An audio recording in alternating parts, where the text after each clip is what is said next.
friends, I'm Lisa Uhey, the reading specialist over at Clayton Intermediate School. I will be reading to you chapter 12 from The Mouse and the Motorcycle. I also have here my little friend, my mouse Ralph up here, and he's going to be following along with us.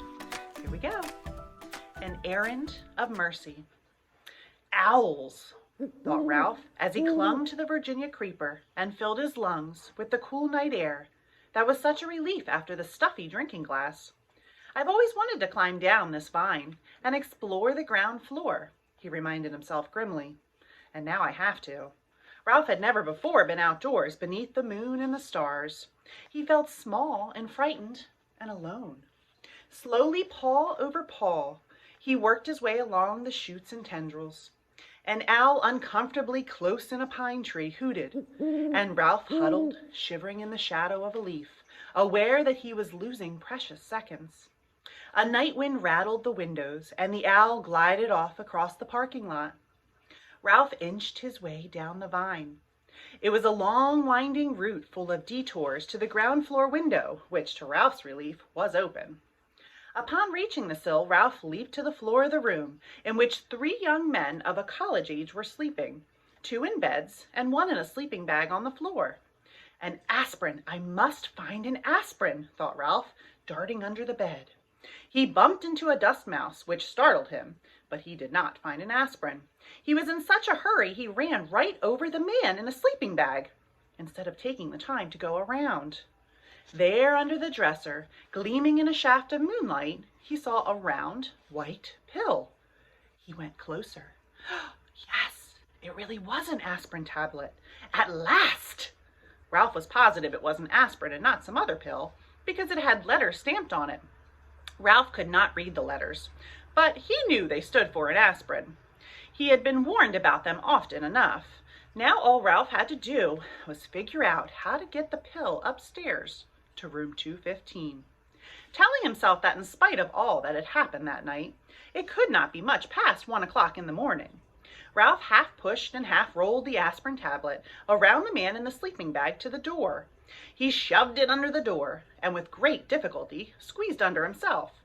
The first floor carpet was thicker and of better quality than that of the second floor. Ralph worked his way with the aspirin down the hall to the lobby, where the night clerk was asleep on the couch. The glassy eyes of deer heads mounted on the knotty pine walls seemed to stare at Ralph. So did the giant eye of the television set. Slowly he moved his precious load across the lobby to the stairs, and there he stopped. How could he manage to get that aspirin up those stairs? He picked it up and tried lifting it, even though he knew he could not reach the first step with it. The night clerk tossed on the couch and made a gobbling, snorting noise. Ralph dropped the aspirin in a panic and looked wildly about for a hiding place. With one terrified leap, he dived under the grandfather clock, between the elevator and the stairs. It was immediately plain from the dust that no one ever cleaned under the clock. Aha! Aha! Ralph struggled to control a sneeze. Above him, the works of the clock began to make grinding noises. Achoo! The sneeze could not be held back. Bung! The clock struck 1:30, forcing Ralph to clap his hands over his ears. How his famous ancestor, the one that ran up the clock, Hickory-dickory-dock, stood the racket he did not know. Peeking out, Ralph discovered the night clerk had slept soundly through the dim, so he ventured out from under the clock to continue to struggle with the aspirin tablet. Since carrying the pill up the stairs was impossible, Ralph had to find another way. The elevator? Ridiculous. A mouse could not run an elevator. Then, quite unexpectedly, a whole plan of action popped into his mind. Ralph had a genuine inspiration. First, he rolled the aspirin to a safe place behind the ashtray stand beside the elevator.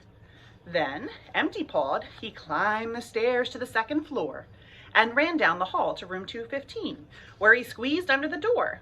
Keith was still half awake, his eyes glinting with fever under their heavy lids. "Psst," said Ralph.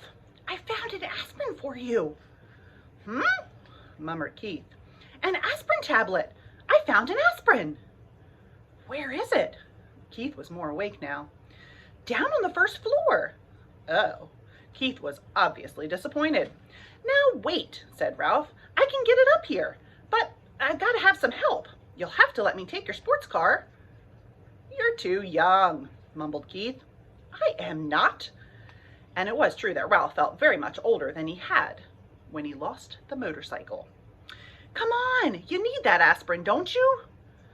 "You already lost my motorcycle." "Oh, come on." Ralph was growing more impatient as he felt the night slipping by.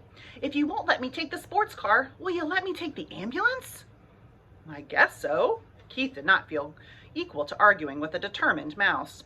He picked up his ambulance from the bedside table and set it on the floor. "Here." "One more thing," said Ralph anxiously. "Do you think you could manage to open the door for me? I know you feel terrible, but it is the last thing I'll ask, honest. And I promise to have the aspirin up here in no time." Keith sighed, but he slid his feet out from under the sheet and, hanging onto the bedside table, reached over and opened the door. Ralph was already seated in his white ambulance with the Red Cross painted on the side. "Wee, wee, wee." He took the corner into the hall on 2 wheels and sped down the bare floor between the wall and the carpet until he came to room 211. Here he slowed down and then went, "Wee, wee, wee," good and loud. This carried him, as he had planned, to the elevator. It was a crucial moment. Now he would find out if his plan was going to work. The little dog in room 211 began to whimper and then bark just as Ralph had planned. In a moment the door opened and the man stumbled out with the little terrier in his arms. "Oh, all right," he grumbled. "I'll walk you. Shut up, will ya?" Ralph waited, his paws tense on the steering wheel. The man walked groggily to the closed elevator door, where he managed, in spite of the wriggling dog in his arms, to push the button. Soon, the elevator door slid open. Ralph knew that timing was important. The man entered the elevator. The dog barked. "Wee, wee," said Ralph, hard enough and fast enough to shoot the ambulance at great speed across the yawning crack between the floor of the hall and the floor of the elevator before the man turned around. As the dog's owner turned, Ralph steered skillfully around his feet and parked the ambulance behind him. The man pressed the button, the doors closed, and the elevator actually began to descend. "Do you know what you are?" the man sleepily asked the dog. "You are a nuisance. That's what you are, a 4-footed, hair-covered nuisance." The dog ignored his master. "I know you're down there," he yapped at Ralph. "If I could get down, I'd get you." Ralph did not answer. He was taking no chances. He waited quietly in the ambulance until the man had carried the dog out before he drove out of the elevator. He jumped out of the ambulance, opened the rear doors, seized the precious aspirin, and boosted it inside. Slamming the doors, he ran around, jumped into the driver's seat. There was not an instant to lose. "Wee, wee." The ambulance moved toward the open elevator, but unfortunately, by the time Ralph was slightly out of breath, the front wheels of the ambulance caught in the crack between the door and the lobby and the floor of the elevator. The ambulance was stuck. "Oh no," thought Ralph. "What now? I can't fail now." "Wee, wee," he managed to gasp. The wheels spun, but the ambulance did not move. Ralph jumped out, put his shoulder to the rear of the vehicle, and pushed with all his strength. Nothing happened. In a moment, the man would be returning with his dog. Desperate, Ralph climbed back into the ambulance. He took a breath so deep he thought his lungs would surely burst. "Wee, wee, wee." He made the sound hard and fast and high-pitched. The wheels spun, the ambulance moved slowly at first, and then as the tires got a grip on the floor of the elevator, it shot out of the crack and across the elevator and hit the rear wall with a bump.